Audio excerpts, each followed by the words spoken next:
That time? About free checking and a cookie. Battle for the Olympia, huh? Great. Yes. There you go. Go to work. According to research recently reported in the Washington Post, birds that fly faster live longer. Those who remain active, move at an accelerated pace, seem to be.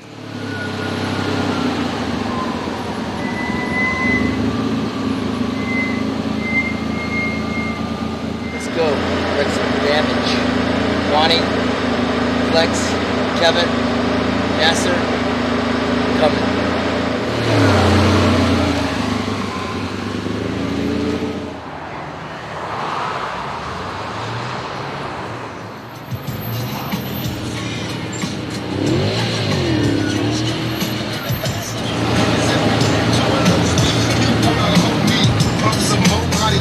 Baby, I love it when it's on the time to give it to daddy, nigga. Now tell me how you want it. Yeah! Let's rock and roll, baby. Ah! Is this red enough? Is this red enough? Picked this up in July from Arkansas from a good buddy of mine named Dan English. He's a car dealer. So, Corporate Motor Cars, Little Rock, Arkansas. Ask for Dan English. Tell him Shawn Ray sent you. And maybe you too will have your own little Diablo VT. Get you there in a hurry. Now let's do this.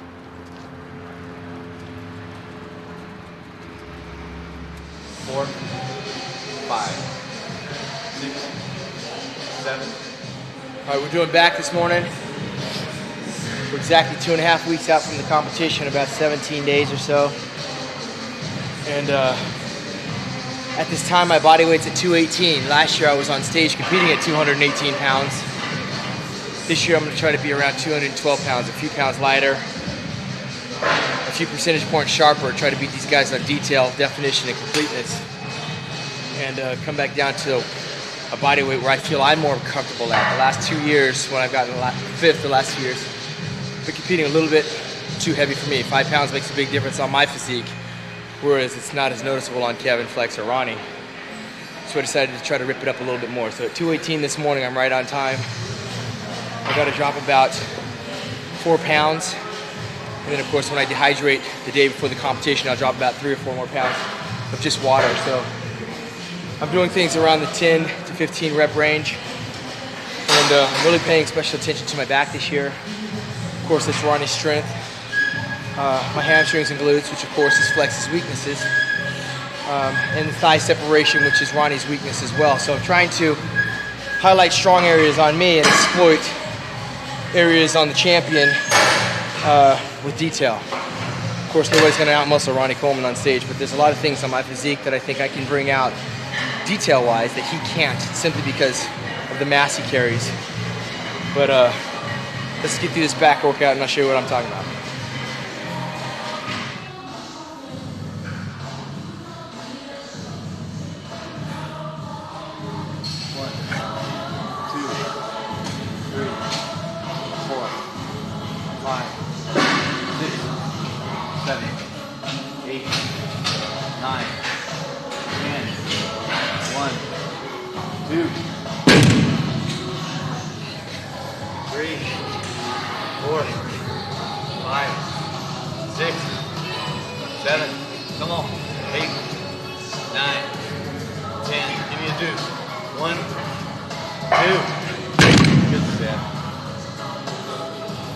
We're done for Battle for the Olympia, and every year I train with somebody new.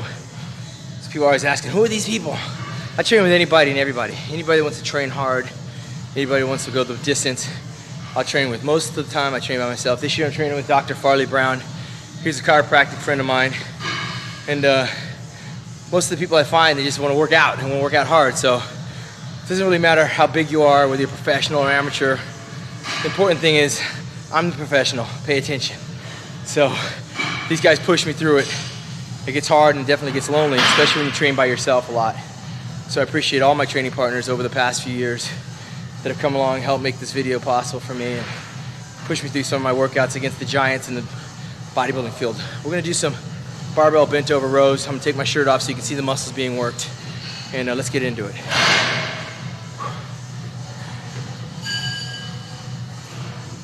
go, dog. All right. 2, 3. I've already been up. I've done an hour of cardio this morning before breakfast. I ate. Of course, people want to know what we eat. I had 12 egg whites and a bowl of grits with a banana. And then I came in here and we're going to do back. After we finish back, I'm going to pose a little bit for you. And then I'm going to go have 2 New York steaks with a side of broccoli, a couple slices of watermelon. I'll head straight over to the tanning salon, put in a half an hour of tanning. I'll go home, rinse off, take a shower, lay down for about an hour. I'll get up and eat 3 chicken breasts and some asparagus. I'll prepare myself for round 2, which is shoulders and abdominals tonight with another 30 minutes of cardio. After that, I'll have 2 more steaks, New York. I'll have broccoli with some steamed rice. And if I'm up later than that, 11 o'clock, 11:30 at night, I might have about 12 more egg whites. So that's a typical day on the road to the Mr. Olympia.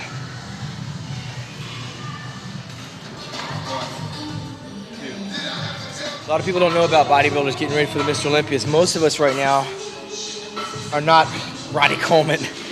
So we don't throw around 200-pound dumbbells or Kevin Levrone pressing 500 pounds on the bench press. And you have to realize that bodybuilding is relative. A lot of it's relative to how much you weigh that determines how strong you are. And of course, as you get older, you pay more attention to injury.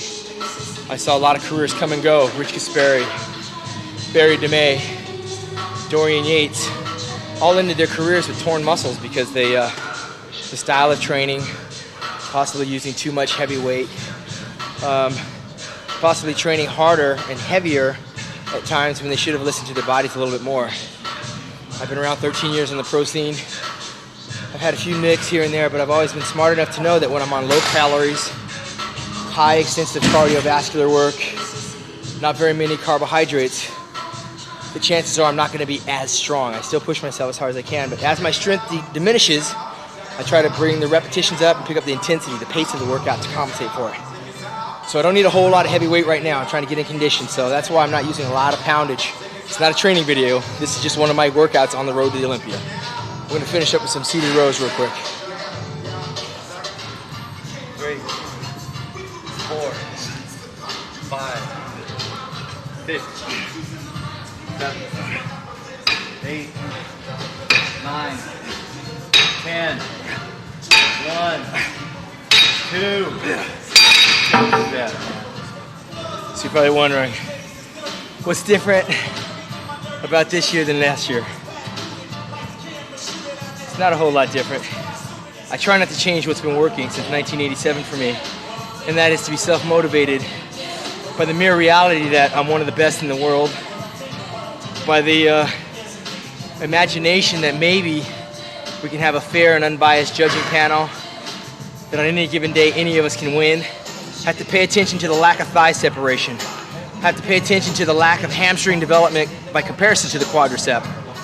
I got to pay perfect attention to my posing because posing is your finished product. And I know if I work on my posing, I can outpose Mr. Olympia, so I get him there. I might catch him slipping on the completeness of how you hit the pose. Not necessarily whose arms are bigger or who's got a bigger back or who weighs more or who's taller. But when you analyze the whole picture, beat him on detail, beat him on completeness, beat him on professionalism. So there are areas I can beat the champ under that I pay special attention to because of the weaknesses I have standing next to him. At 5'11", 260 pounds, Ronnie Coleman can intimidate the biggest of us. But at 5'7", 215, I know I got some things in my arsenal that Ronnie Coleman can only dream of having. So all things are equal when we stand on that stage. And once I'm on that stage, it's out of my control anyway. So the judges are going to do what they're going to do. I've got my Diablo. Ronnie's got his Sandow trophy. I mean, I find satisfaction in knowing that I got the car of my dreams. I've got a very good career, and I've pretty much done everything I wanted to do. But I wouldn't be training this hard at this stage if I didn't feel that on some measure there might be a small probability that they might change their minds and go a different direction. God knows our sport needs it. But I definitely will be standing strong at the end of the day, win, lose, or draw. I've got a few things on my plate that I've got to accomplish comes October the 21st. So let's see what the finished product looks like. And in 2 weeks, we'll get the outcome and the results.